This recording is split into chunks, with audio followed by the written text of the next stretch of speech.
Jangan pernah ragukan kuasa doa dalam hidup kita. Karena doa dapat mengubah apa saja.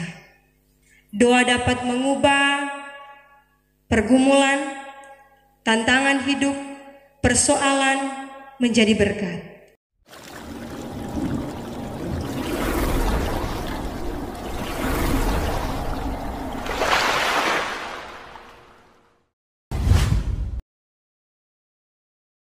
Saudara-saudara yang dikasihi dan diberkati Tuhan Yesus Kristus, salam sejahtera bagi torang semua. Shalom. Damai di hati. Suasana yang berbeda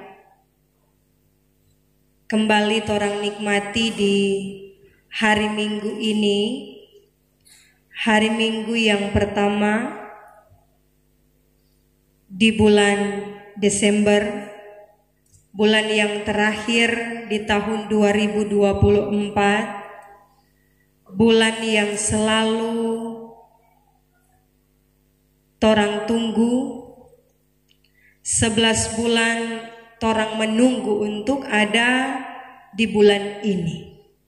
Dan puji Tuhan, Tuhan hentar torang semua ada dalam kebersamaan di tanggal 1 Desember ini, sekalipun torang sadari bahwa banyak sekali tantangan, pergumulan, persoalan yang torang hadapi dalam perjalanan hidup ini, tetapi torang semua dimampukan oleh Tuhan ada bersama di saat ini. Dan ini harus torang syukuri. Apalagi ketika masih diberi kesehatan, kekuatan oleh Tuhan untuk menjalani kehidupan. Saudara-saudara yang dikasihi, diberkati Tuhan Yesus Kristus, tema Minggu Advent yang pertama ini ialah doa agar kedatangannya membawa harapan baru. Ini tema kita untuk minggu yang berjalan ini. Doa. Saudara-saudara yang diberkati Tuhan, ketika ada seorang tentara yang menghadapi peperangan, ketika dia menghadapi perang ini, dia terluka. Dia terluka, ada tembakan yang mengena di bagian tubuhnya. Dan ini sangat mempengaruhi kehidupannya. Orang di mana yang ketika ada tembakan di tubuh kong nyanda sakit, sehat-sehat, baik-baik, solain kumandia. Sekalipun dong bilang biar le mandi kabal, kalau kumantele peluru so kena.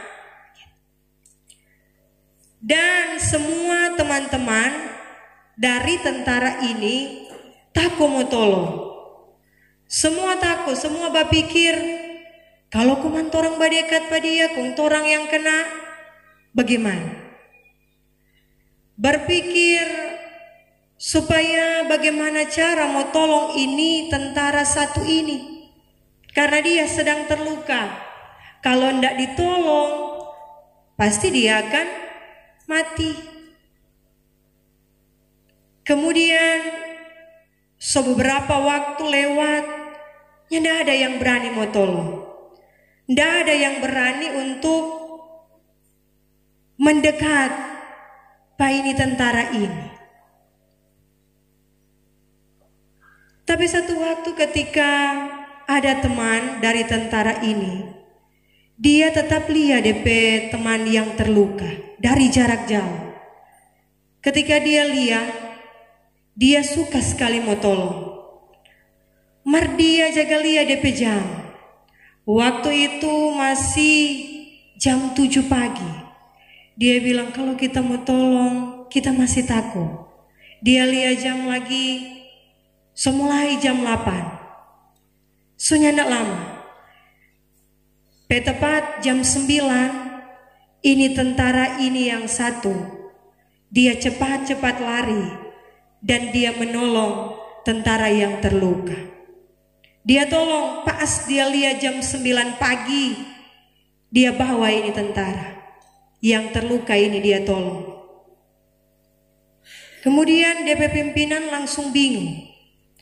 Kenapa nanti dia tunggu tepat jam 9 baru dia berani tolong. Kenapa di waktu dia lihat terluka tidak cepat-cepat dia tolong waktu itu. Tunggu nanti pukul 9 tepat baru dia lari dan dia tolong. Panggil dia. Panggil menghadap kemudian tanya, Kenapa nyandakmu tolong ketika dia terluka? Nanti tunggu jam 9 baru dia berani tolong. Ini tentara yang menolong ini, dia cuma bilang, di waktu kita mau berangkat perang, kita ingat kita mama bilang, ingat di setiap jam 9 pagi, tepat di pukul itu, mama berdoa untuk keselamatan. Jadi di waktu belum jam 9, dia tidak berani untuk bergerak. Dia tidak berani untuk menolong. Tetapi dia punya keyakinan bahwa di pukul 9 ada doa yang dipersembahkan baginya. Ada doa yang dinaikkan untuknya tepat di jam 9. Maka dia punya keberanian. Dia punya keberanian menghadapi apapun karena ada doa yang menyertai dia. Saudara-saudara yang diberkati Tuhan, ini cuma ilustrasi yang mau menggambarkan betapa pentingnya doa bagi kita. Seorang tentara ini, dia mengimani bahwa doa ibu menyertai dia.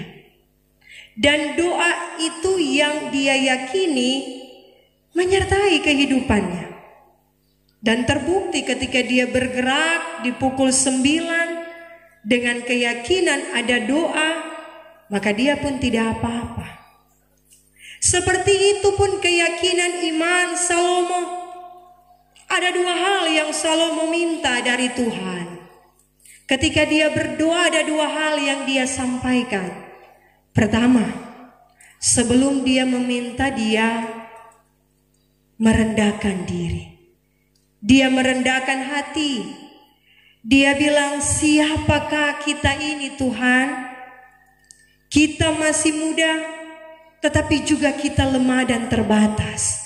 Ini doa Salomo. Sebelum dia meminta, dia ternyata periksa DP kehidupan. Dia lemah, dia terbatas, itu dia akui. Dan kemudian doa yang dia panjatkan ialah, kasih dia hikmat, pengertian untuk dapat menyelesaikan perkara. Sebagai seorang raja, tidak mudah yang dihadapi. Dan karena itu ketika Salomo memahami betapa pentingnya doa, apalagi bagi seorang pemimpin, bagi seorang hamba, doa itu menjadi sarana utama kita bersama dengan Tuhan. Sehingga Salomo dalam bagian bacaan kita yang kita baca saat ini, doa harapan untuk raja. Salomo bermohon supaya orang-orang terus mendoakan raja. Supaya raja bertindak dengan adil. Ada keadilan. Kalau adil berarti tidak membeda-bedakan. Selanjutnya, Salomo juga berdoa supaya diberi umur panjang. Jadi selain raja menjadi raja yang adil, pemimpin menjadi pemimpin yang adil, tetapi juga ada doa supaya diberi umur panjang. Dan selanjutnya semakin diperluas daerah kepemimpinannya. Ini doa. Keadilan. Karena ketika ada keadilan pasti di situ ada kedamaian, ada damai sejahtera. Sebagai seorang pemimpin, Salomo tahu benar bahwa tanpa doa dia tidak dapat melakukan apapun dalam hidup. Orang baru saja menyelesaikan pemilihan, baik pemilihan gubernur, tapi juga orang di sini memilih bupati dan juga wakil bupati. Sudah terpilih. Tugas kita adalah berdoa bagi mereka yang akan memimpin daerah kita, supaya sebagaimana doa Salomo itu juga menjadi doa orang semua, supaya pemimpin-pemimpin kita menjadi pemimpin yang memimpin dengan adil, supaya ada damai. Tetapi juga orang berdoa supaya Tuhan kasih orang umur panjang. Dan juga apa yang mereka lakukan itu semua berkenan di hadapan Tuhan. Jangan pernah ragukan kuasa doa dalam hidup kita. Karena doa dapat mengubah apa saja. Doa dapat mengubah pergumulan, tantangan hidup, persoalan menjadi berkat. Doa dapat mengubah sakit, dapat mengubah penyakit, membawa kesehatan dan juga membawa kekuatan. Tetapi juga doa akan membawa kehidupan kita berkenan di hadapan Tuhan. Jangan pernah berhenti berdoa. Ketika kita berhenti berdoa, kita sedang berhenti untuk bernafas. Selamat hari Minggu, Tuhan memberkati orang semua. Amin.